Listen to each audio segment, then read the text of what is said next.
Intel's newer i5-6600, and let's compare it with i7-5820K. The Haswell E processor, which is an kind of you can E stands for enthusiast, but you can also think for extreme kind of processor. It's a different architecture in terms of the support for the platform. So let's take a look at some of the quick things. The first important thing is it has a 15 MB of cache memory, much bigger than the 6 MB offered by i5-6600. The second thing that's going to make a difference is the number of cores. The i5-6600 is a quad core processor and 5820K is a hex core, and on the top of that it supports hyper threading, so we have thrice the number of threads that can run in parallel. The 6 cores make a difference up to 50% for given the same clock frequency, and we actually have the same base clock frequency as 3.3 GHz. So we should see 50% better performance just because of the number of cores.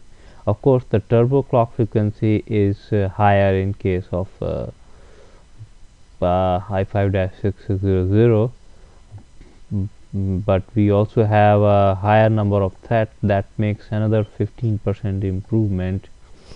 So you take 50% more in performance here, 15% here, and then you have another at least 10 to 15% due to the cache memory.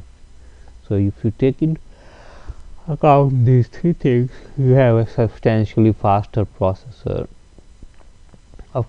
Now running at a higher clock frequency means with more cores means we have a more power consumption, and that's why you need a better cooling with 140 watts requirement for the thermal dissipation.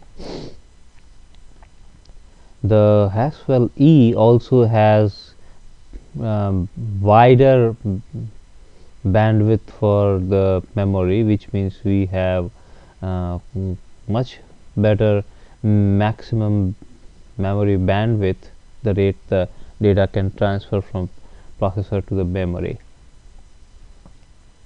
So with this in the background, one thing we would like to note is that this improved performance comes at an expense. The Skylake 6600 is $224 and Haswell E is offered at $399.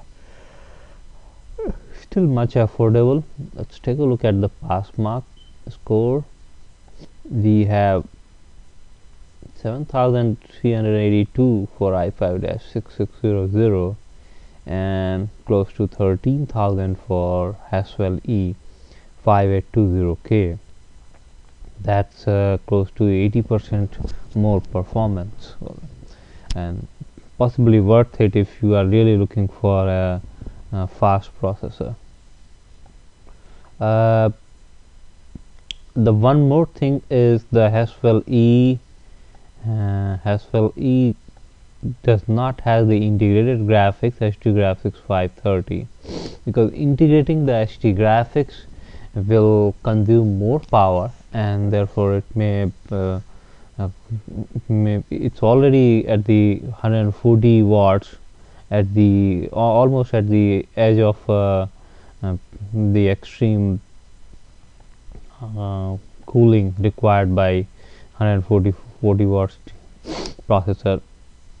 So there's really no room for integrating integrated graphics with it. That's pretty much everything about these two processors. I hope it helps you take a decision on choosing the two processors. Thanks for taking a look.